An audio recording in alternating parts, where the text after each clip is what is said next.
आदाब नाजरीन, आप देखते रहें शाइन संगारेड्डी मीडिया अपडेट। जैसा कि जिले संगारेड्डी में गवर्नमेंट हॉस्पिटल में AITUC all India traders union Congress की एक तकरीब रखी गई थी, जिसमें नई कमेटी को तश्कील दिया गया, जिसके इस कमेटी को नए प्रेसिडेंट सैयद फाजिल इरफान को मुकर्रर किया गया।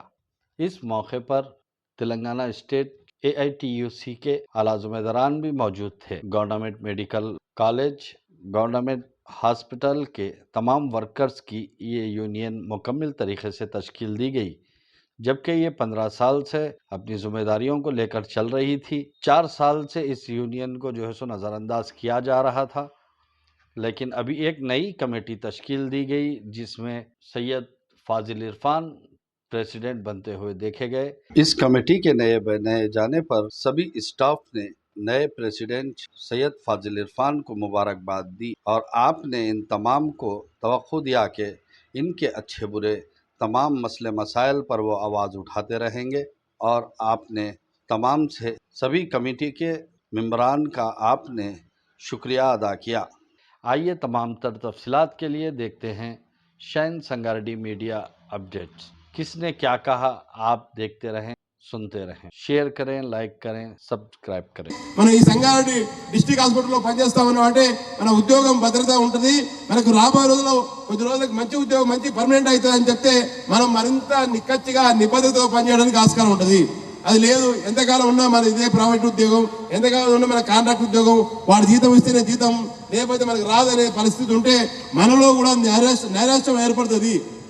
ఆ నైరాశ్యంతో మనం సరైన సేవలు కూడా అందించడానికి పరిస్థితి వస్తుంది. కాబట్టి తప్పకుండా మన హక్కుల్ని పరిరక్షించాలి. అదేవిధంగా ఆసుపత్రులు సక్రమంగా నడవాలి. ఆసుపత్రుల్లో పేదలకు కూడా సేవలు అందాలంటే ప్రభుత్వం చొరవ తీసుకోవాలి.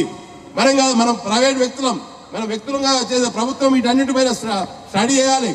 ఎక్కడ ఏ ఉద్యోగి ఏ పద్ధతిలో పనిచేస్తూ ఉన్నారు, వాళ్ళ పని విధానం ఏంటి, వాళ్ళ జీతభత్యాలు ఏంటి, వాళ్ళ కుటుంబ పరిస్థితి ఏంటి, వాళ్ళు బతకడానికి ఆస్కారమైనటువంటి జీతం ఇస్తున్నామా లేదా అనేది ఆలోచిస్తే తప్పకుండా మనం కూడా అదే పద్ధతిలో సేవలు అందించడానికి ఆస్కారం ఉంటుంది.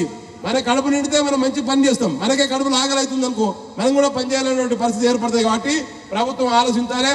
దానికోసం మన ఈ అవుట్ సోర్సింగ్ రంగంలో పనిచేస్తున్నటువంటి ఉద్యోగులందరూ కూడా ఐక్యమత్యం కావాలి.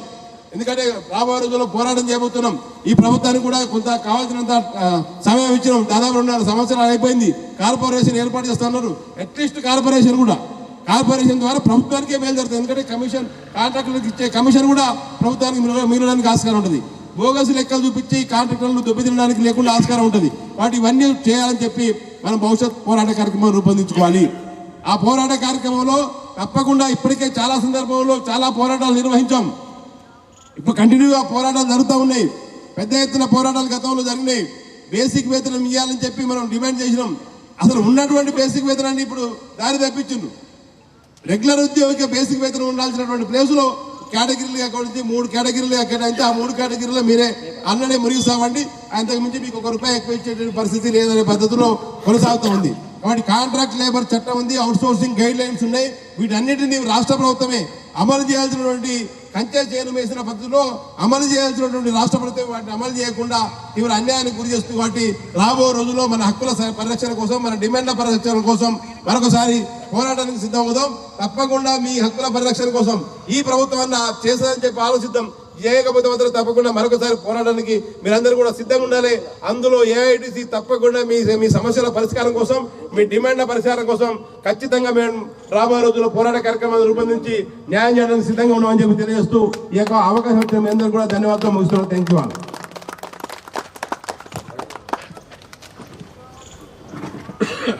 ఈ నూతన కమిటీను జిల్లా సెక్రటరీ వెంకటరాజం గారు ప్రకటించాల్సిందిగా కోరుతున్నాను.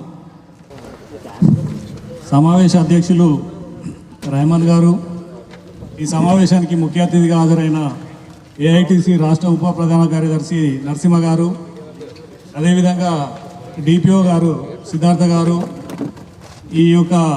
ఈరోజు ఈ సమావేశం ఏర్పాటు చేసుకున్న medical college plus government hospital యొక్క సిబ్బంది మీ అందరికీ కూడా పేరు పేరున AITC సంగారెడ్డి జిల్లా తరఫున నమస్కారాలు. కామ్రేడ్స్, ముఖ్యంగా మీ అందరూ ఈరోజు AITC ఏర్పాటు చేసుకొని మన యొక్క సమస్యల పరిష్కారం కోసం ఈ యూనియన్ ఆధ్వర్యంలో రాబోయే రోజులలో జరిగే పోరాటాల్లో ముందుంటామని చెప్పేసి తెలియజేస్తూ ఈ సమావేశం ఏర్పాటు చేసుకున్నందుకు మీ అందరికీ ఏఐటీసీ సంగారెడ్డి జిల్లా తరఫున ప్రత్యేక ధన్యవాదాలు. సరే, ఏమైనా కానీ నరసింహ గారు సబ్జెక్ట్ అంతా చెప్పాడు. మనకి అవుట్సోర్సింగ్ విధానం ఎట్లా వచ్చింది, మన సాలరీస్ బేసిక్ నుంచి ఎందుకు తగ్గిపోయాయి, కేసీఆర్ వచ్చిన తర్వాత చేసిన ఏం చేశాడు, దాని మూలంగా అంటే వాళ్ళ బేసిక్ నుంచి వాళ్ళకు రెగ్యులర్ ఎంప్లాయీస్కి 30% పీఆర్సీలో 30% అమౌంట్ ఏదైతే పెంచాడో పెంచి మనకు కూడా అదే 30% అని చెప్పి మనల్ని బేసిక్ నుంచి పక్క జరిపేశాడు. అదే 30% అట్లా కాకుండా మనల్ని వాళ్ళ బేసిక్లో మనం ఫస్ట్ నుంచి ఏ రకంగా ఉన్నామో అదే రకంగా 30% కాకుండా బేసిక్ జీతం మన జీతంగా డిసైడ్ చేసి ఉంటే ఇప్పుడు మన వాళ్ళు చెప్పారు 19,000 ఉన్నాం, మాకు యాక్చువల్గా 30,000 దానికి వచ్చేదని. ఇది నిజం.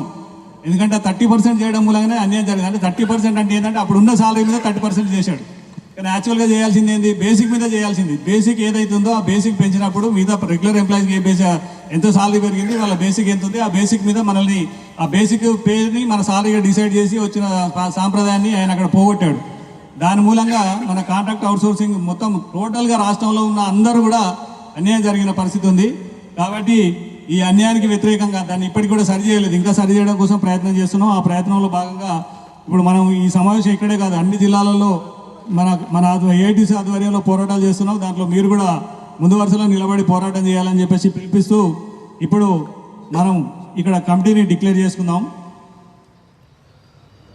ఈ అవుట్సోర్సింగ్ కమిటీకి సంబంధించి ఆనరబుల్ ప్రెసిడెంట్గా ఎంఏ రెహమాన్ గారిని డిక్లేర్ చేస్తున్నాను. అడ్వైజర్గా షకీల్ గారు. షకీల్ లేచి పరిచయం కావాలి మీరు కామ్రేడ్స్. నేను పేర్లు చెప్పిన వాళ్ళందరూ ఎం చెలవాసు, డిజిగ్నేషన్ రికార్డ్ అసిస్టెంట్, హైరింగ్లో శాలరీ 19,500 వస్తుంది. అందరికీ నమస్కారం. నా పేరు భానుచందర్, ఓటీ అసిస్టెంట్, ఎంసీహెచ్. మాకు సాలరీస్ 19,500 వస్తుంది. యాక్చువల్లీ 30,000 వరకు రావాలి కానీ చాలా తక్కువ వస్తుంది. ఏజెన్సీలు చాలా మోసం చేస్తున్నాయి. దానిపైన ఇప్పుడు ఏఐటీసీ వచ్చింది కాబట్టి మాకు సాలరీస్ ఏమైనా ఇంక్రిమెంట్ చేయాలని కోరుతున్నాం. ఎమ్మెల్యేగా పనిచేస్తున్నాము గత 10 సంవత్సరాల ముందుగా. ఇది కలిసిన పెద్దలందరికీ నా హృదయపూర్వక నమస్కారాలు. ఈ ఏఐటీసీ యూనియన్ తరఫున ఈరోజు ఈ సమావేశం ఏర్పాటు చేయగలిగింది అందరి సహకారంతో. అందరం కలిసిగా పనిచేయాలని చెప్పి నా తరఫున మీ అందరికీ కోరుతున్నాను. నా పేరు M Shashivar Kumar, data entry operator. Thank you. అందరికీ నమస్కారం. నా పేరు జాన్. గత 15 సంవత్సరాలకి ఇక్కడ సెక్యూరిటీ ఆఫీసర్ లాగా పనిచేస్తున్నాను. కానీ ఇంత చేసినా ఇక్కడ ఏమీ లేదు. మా ఏఐటీయూసీ ఇంతకుముందు ఉండే మధ్యలో కొంచెం పోయింది, మళ్ళీ వచ్చింది. చాలా సంతోషం అనిపించదు నాకు అయితే ఈరోజు మన ఏఐటీయూసీ వచ్చినందుకు. మా సార్ వాళ్ళకి చాలా చాలా ధన్యవాదాలు, మా కోసం ఇంత టైం కేటాయించినందుకు. Thank you. హలో, నా పేరు కే బాలకృష్ణ గారి, data entry operator. Kasim Irfan, working ప్రెసిడెంట్గా ప్రవీణ్ కుమార్ పూజారి. వర్కింగ్ ప్రెసిడెంట్గా పుజారి ప్రవీణ్ కుమార్ గారిని పరిచయం కావాల్సిందే కోరుతా ఉన్నాను. అదేవిధంగా ఉపాధ్యక్షుల్లో వైస్ ప్రెసిడెంట్గా భానుచందర్ గారు, పద్మ గారు, శివ గారు ముగ్గురు కూడా పరిచయం కావాల్సిందిగా కోరుతా ఉన్నాను. అదేవిధంగా ఈ యొక్క యూనియన్ యొక్క ప్రధాన కార్యదర్శి మిత్రులు చల్లవాసు గారిని పరిచయం కావాల్సిందిగా కోరుతా ఉన్నాను. అదేవిధంగా సహాయ కార్యదర్శులుగా జాయింట్ సెక్రటరీలుగా చంద్రశేఖర్ గారు, అంజీబాబు గారు, అదేవిధంగా మెడికల్ కాలేజ్ నుంచి అంజిరెడ్డిగా బాలకృష్ణారెడ్డి గారు పరిచయం కావాల్సిందిగా కోరుతా ఉన్నాను. అదేవిధంగా ట్రెజరర్గా అబ్దుల్ ఫహీం గారిని, సత్యనారాయణ గారిని, శశివరణ్ కుమార్ గారిని పరిచయం కావాల్సిందిగా కోరుతా ఉన్నాను. అదేవిధంగా ఆర్గనైజింగ్ సెక్రటరీగా ఈ కమిటీ ఏర్పాటు చేసినందుకు ధన్యవాదాలు. ఇప్పుడు మేము ఇక్కడ ఒక 10-15 సంవత్సరాల నుండి వర్క్ చేస్తున్నాము. కానీ కనీత వేతనాలు కూడా ఇవ్వకుండా మాకు కష్టపెడుతున్నారు. అంటే వీళ్ళు పర్మనెంట్ వాళ్ళు చేసేది అదే జాబ్, అదే పని, మేము చేసేది అదే పని. కానీ వాళ్ళకు తగ్గట్టు వేతనం ఉంటుంది, కానీ మాకు మాత్రం ఆ వేతనం మాత్రం రావట్లేదు. సో అంటే జీతాలు పెంచాలని మేము కోరుకుంటున్నాము. నా పేరు M Narasimha, Telangana medical contract employees and workers union రాష్ట్ర ప్రధాన కార్యదర్శి. తెలంగాణ రాష్ట్రంలో పనిచేస్తున్నటువంటి ప్రభుత్వ ఆసుపత్రుల్లో పనిచేస్తున్నటువంటి అవుట్సోర్సింగ్ ఉద్యోగులందరికీ రాష్ట్ర ప్రభుత్వం కార్పొరేషన్ ఏర్పాటు చేసి కార్పొరేషన్ ద్వారా జీతాలు ఇవ్వాలని చెప్పి మేము డిమాండ్ చేస్తూ ఉన్నాం. గతంలో ఉన్నటువంటి ప్రభుత్వ ఆసుపత్రుల్లో పనిచేస్తున్నటువంటి అవుట్సోర్సింగ్ ఉద్యోగులకు రెగ్యులర్ ఉద్యోగ బేసిక్ వేతనాలు ఇవ్వాల్సినటువంటి పరిస్థితుల్లో రెగ్యులర్ ఉద్యోగ బేసిక్ వేతనాలు ఇవ్వకుండా అతి తక్కువ జీతాలతో వాళ్ళ కాలాన్ని వెల్లదీస్తూ ఉన్నారు. కాబట్టి మేము డిమాండ్ చేస్తూ ఉన్నాం, అవుట్సోర్సింగ్ గైడ్లైన్స్ ప్రకారం రెగ్యులర్ ఉద్యోగ బేసిక్ వేతనం ప్లస్ డిఏ ఈ అవుట్సోర్సింగ్ ఉద్యోగులకు రావాల్సినటువంటి పరిస్థితుల్లో వాళ్ళకి ఆ జీతం ఇవ్వకుండా గత ప్రభుత్వం నిర్లక్ష్యం చేస్తున్నది.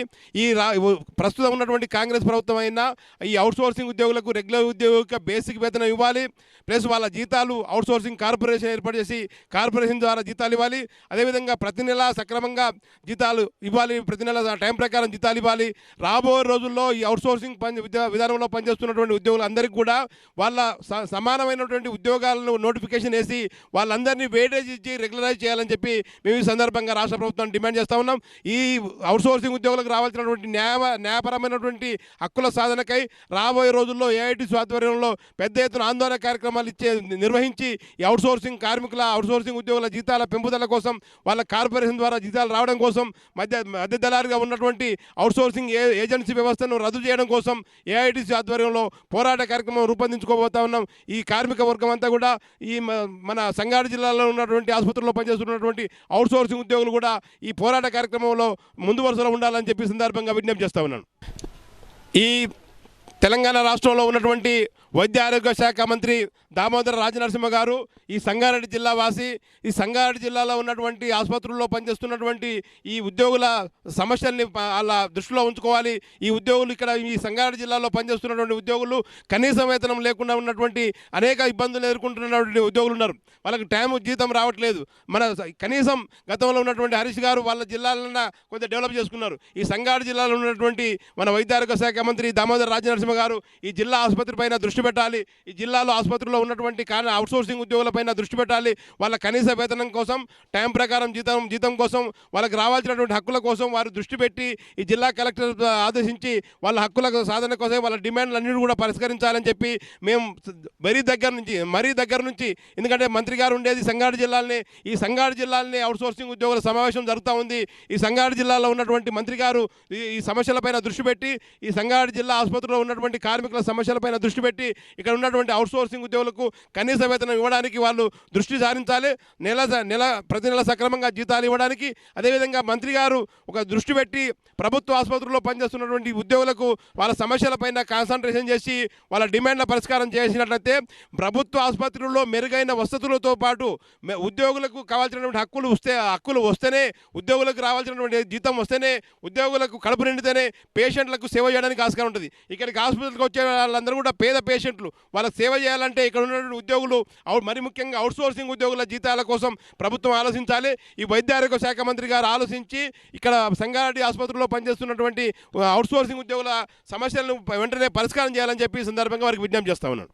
नई कमेटी आज गवर्नमेंट हॉस्पिटल में अमल में आई है, उस प्रेसिडेंट इरफान फाजिल साहब से जो है हम 1-2 मिनट बात करते हैं। अस्सलाम वालेकुम रहमतुल्लाहि व बरकातुहू। भाई आज ये एआईटीयूसी यूनियन की तरफ से नई ये कमेटी फॉर्म हुई है। ये जो 3-4 साल से ब्रेक हो चुकी थी, पहले से 15 साल से कर रही थी काम, लेकिन उसको फिर से रिफॉर्म करके पूरे आउटसोर्सिंग एजेंसी के वर्कर्स जो भी है हमारे उसके वास्ते फिर नई तरीके से एआईटीयूसी यूनियन फॉर्म हो चुकी है। అవుట్సోర్సింగ్ కార్మికుల ఐక్యత పరిష్కరించుకుందాం అవుట్సోర్సింగ్ కార్మికుల సమస్యలను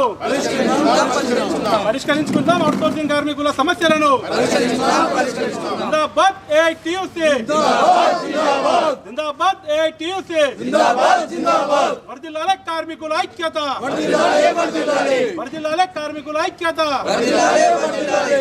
ఇవ్వాలి సమాన పనికి సమాన వేతనం, ఇవ్వాలి సమాన పనికి సమాన వేతనం, ఏర్పాటు చేయాలి అవుట్సోర్సింగ్ కార్మికులకు కార్పొరేషన్ ను, ఏర్పాటు చేయాలి అవుట్సోర్సింగ్ ఉద్యోగులకు కార్పొరేషన్ ను, ఇవ్వాలి కార్పొరేషన్ ద్వారా జీతాలు, ఇవ్వాలి కార్పొరేషన్ ద్వారా జీతాలు, ఇవ్వాలి సమాన పనికి సమాన వేతనం, ఇవ్వాలి సమాన పనికి సమాన వేతనం.